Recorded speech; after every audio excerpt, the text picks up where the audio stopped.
মানুষকে শেখানোর জন্য, সতর্ক করার জন্য আমাদের আসা। তারপর যে ইন্ডিয়াটা আপনি কিভাবে বুঝলেন? মেড ইন ইন্ডিয়া লিখছেন কেন?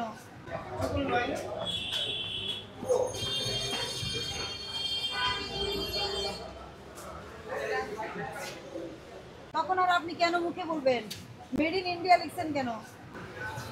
কেন স্টিকার দেওয়া হয়েছে? এটা আরো আছে মনে হয় স্যার, এটা দেখে বোঝা যাচ্ছে আছে। এই দোকানের স্ট্রাকচার, এটা তো মেড ইন ইন্ডিয়া লিখে রেখেছেন।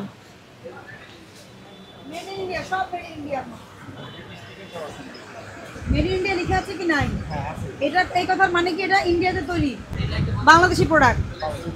এটা তো চোখে দেখা যাচ্ছে না যে এটা মেড ইন ইন্ডিয়া লেখা, কিন্তু আপনি জানেন যে এটা বাংলাদেশের প্রোডাক্ট, এটাও তো জানেন। তাহলে আপনি জেনে শুনে মেড ইন ইন্ডিয়া লেখা আছে এই প্রোডাক্টগুলো কেন এনে বিক্রি করতেছেন? আপনি তো বলবেন, জিজ্ঞেস করবেন যার কাছ থেকে আনছেন যে আমাকে মেড ইন ইন্ডিয়া কেন লিখে দিচ্ছেন, এটা তো বাংলাদেশের প্রোডাক্ট। আপনার তো দায় আছে, দায় আছে না? একটা বিষয় বোঝেন, এই কাপড়টার যদি মান কেমন, এদিকে আসেন, 1 মাস পরার পরে যদি ববলিন ওঠে বা মান নষ্ট হয়, আপনি তো খালি চোখে এটা বুঝবেন না। আমরা কিন্তু সেটা নিয়ে আপনাকে কোনো দায়বদ্ধতা দিচ্ছি না যে কাপড়টার কোয়ালিটি কেমন, কারণ কি এটা আপনি খালি চোখে বুঝতেছেন না, কিন্তু মেড ইন ইন্ডিয়া যে লেখা আছে এটা তো দেখতেছেন। তাহলে এটা দেখার পরে কেন আপনি এটা ভাবে সেল করছেন? এটা হচ্ছে আমি বলি কাপড়টা হচ্ছে ইন্ডিয়া, ঠিক আছে? কাপড় যে ইন্ডিয়াটা আপনি কিভাবে বুঝলেন? এটা তো যেমন কিনে আনতেছে, এটা আপনি কিনে আনছেন? আমাদের বস আছে, ওনার আছে, উনি আনে। ওনার যে আনছে সেটাই তো, তাহলে সেটা ভাউচারে কি লেখা আছে ইন্ডিয়ান কাপড়?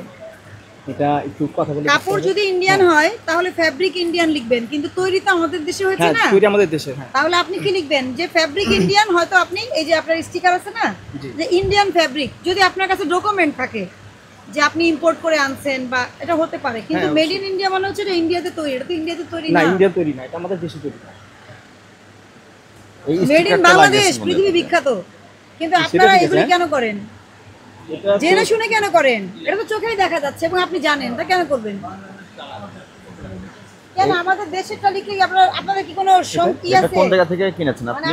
এটা আপনাদের ইসলামপুর থেকে কেনা। ইসলামপুর, ঠিকানা দেন। বাজার কমিটি রাখেন, আমি ঠিকানাটা দিই। এই যে এটা যেমন আপনি লিখেন নাই, ঠিক আছে, এটা কি ব্র্যান্ড? এটা কি অরবিন্দ ব্র্যান্ডের অরিজিনাল প্রোডাক্ট? সত্যি কথা বলেন।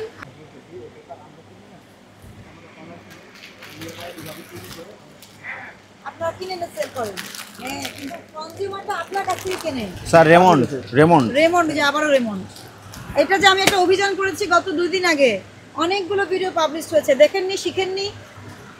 আমি বলতে পারি, আচ্ছা একটু কথা বলি। তো বাইজে প্রত্যেকটাই মেড ইন ইন্ডিয়া। আপনাদের তো এখানে পাইকারি বিক্রয় হয়? হ্যাঁ, পাইকারি।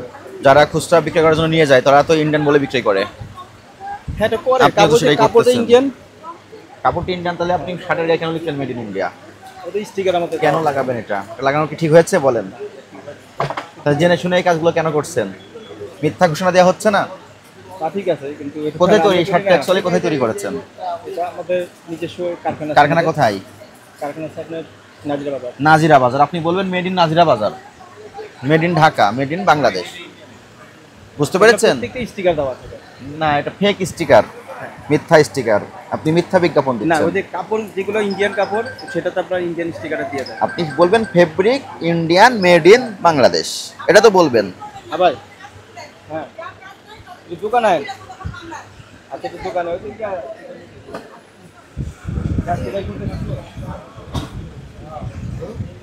সতর্ক করছে আপনাকে, সতর্ক করছে। ভবিষ্যতে কি সচেতন হবেন? অবশ্যই। মনে থাকবে তো? অবশ্যই। আপনাদের শোনেন, আপনারা সবাই বিজনেস করেন, দেশের ইকোনমিতে অংশ নেন, এটা কিন্তু আমাদের সবারই। আপনাদের প্রতি কিন্তু সবসময় কিন্তু আমরা সহযোগিতামূলক মনোভাবই রাখি, কিন্তু এর বাইরে আপনারা যাবেন না, কারণ এগুলোর অনেক কমপ্লেন এসেছে। আমরা কিন্তু কমপ্লেনের ভিত্তিতেই প্রত্যেক বাজারে যাচ্ছি। তখন রিটেলার, হোলসেলের কথা বলছে, আপনারা এখন যেমন আবার সদরঘাটের কথা বলছেন, আমরা ওখানে যাব, কিন্তু আপনাকে আপনার দায়িত্বটুকু পালন করতে হবে। যাই যে যার যার জায়গায় থেকে যদি আমরা সঠিকভাবে দায়িত্ব পালন করি, তাহলেই সব ঠিক হয়ে যাবে। মনে থাকবে? মনে থাকবে? এমনকি 2 লাখ টাকা ফাইন করে 3 বছর জেল দিয়ে যাবো, নাকি ভালো হবেন? অবশ্যই ভালো হবেন। মনে থাকবে তো? আমি সতর্ক করছি, 10,000 টাকা জরিমানা করলাম, মাত্র 10,000, 20 ভাগের 1 ভাগ জরিমানা করলাম। সতর্ক হবেন। এবং এই কাপড়গুলো আমরা সিজ করছি না। কেন সিজ করছি না? এটা ব্যবহারযোগ্য। আপনি এখনই এই স্টিকারগুলো খুলবেন, এইগুলো খুলে ফেলবেন, খুলে বিক্রি করবেন, স্টিকার খুলে বিক্রি করবেন, ঠিক আছে? এই স্টিকার আর দিবেন না, আবুল তাবুল স্টিকার দিয়ে কাপড় বিক্রি করা যাবে না। নেন।